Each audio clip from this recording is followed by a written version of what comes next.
Hello, hello. My name is Sunny Sukumar from emailsalesmechanic.com, and in this video I want to talk to you about Paul Revere, an American hero. So why Paul Revere?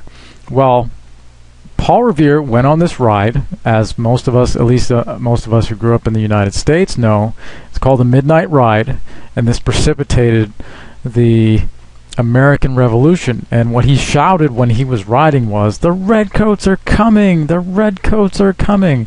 Meaning the British were storming onshore, starting the American Revolution, the actual Revolutionary War, even though it was fomenting for a long time before that. So what does Paul Revere have to do with using email to build your authority status, industry leading status, and sell more? Well, let me show you an actual example so you can see this in action. This is an email in my inbox from a company called HitTail. HitTail, the company is hittail.com. It's a software as a service app online that you can use to improve your SEO. And this was created by a guy named Rob Walling, and he's a very smart guy. But I'll tell you a little bit more about that later. Let's get into this email. This is a crash course, as he calls it. It's an autoresponder series. This is day one of that autoresponder series. But what I really want to show you is the device he's using, because it's important. So let me read it to you, and maybe I'll make it a little bit bigger here on my screen so it's even easier for you to see. Okay, so it says, over the past 2 years, thousands of webmasters have watched their search engine rankings vanish, while others have been unexpectedly rewarded. Beginning with the Panda update and continuing with Penguin, Google is constantly changing the rules of SEO.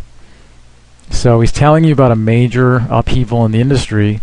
Google, of course, is almost a monopoly in the industry, so he's like Paul Revere. He's saying there's something major coming, there's something major that's already happening, and he's hinting that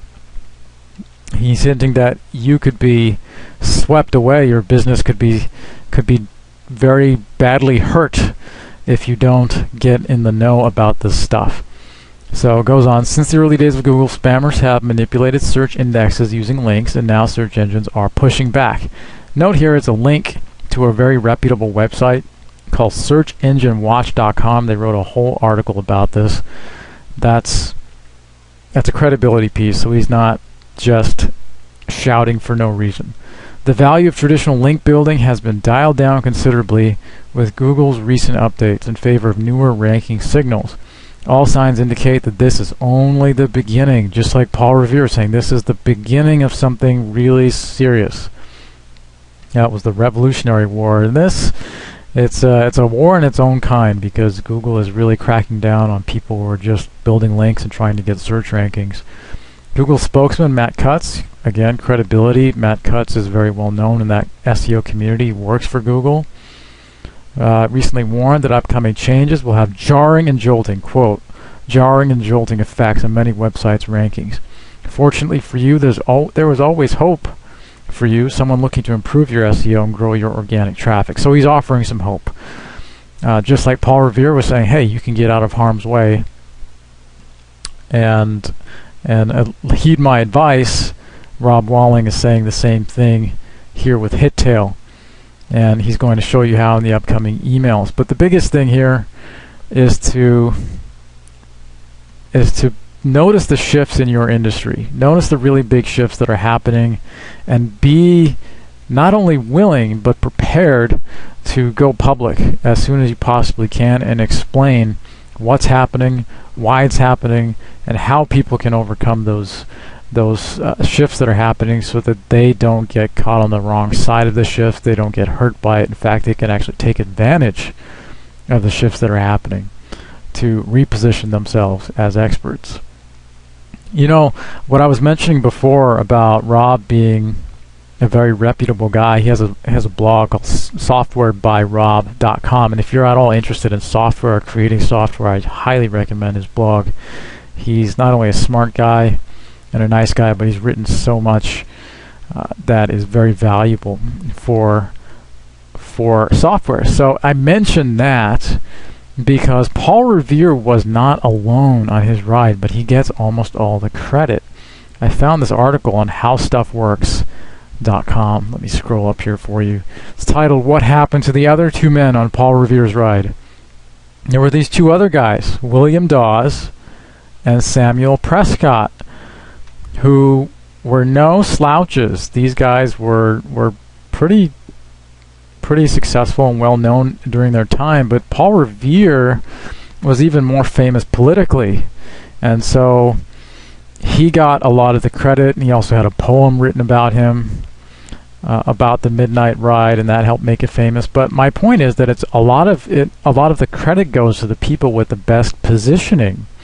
And this blurb here at the bottom says, in addition to Dawes and Prescott, dozens of other men helped spread the word that night. So it's not just those other two that we don't know about. There are actually dozens of men that we don't know about. And all of them are heroes, and yet one guy got almost all the credit. And isn't that how things tend to go in business? One guy, two guys at the top, they get so much of the credit, even though other people are blogging about it. Other people are sounding the signal, the siren. Life's not fair. But if you position yourself in a good way, like Rob's doing with his blog and speaking events he does, etc., then you can be someone who gets credit for it when you sound that those alarm bells like Paul Revere did. One last point before we go. You might recognize this guy, Chicken Little. This is a cartoon, of course, but Chicken Little is famous for yelling, "The sky is falling, the sky is falling." And if you go overboard with this, if you start clamoring about something that's not such a big deal after all, or if you do it too much, sure, you'll get attention for a while, but eventually it'll come back to hurt you, because Chicken Little syndrome is it's bad. It's not going to be good for your business if you get labeled as someone who is just making noise instead of speaking something meaningful. So there is a fine line, because it's not always well defined about what's really important to be buzzing about and telling people about, getting the word out about. But you're the authority, so use your best judgment, okay? With that said, keep that in mind. Paul Revere, even though his Midnight Ride was a couple of 100 years ago, he has a lot to teach us about how to do better, not just email marketing, but all of our marketing. See you next time.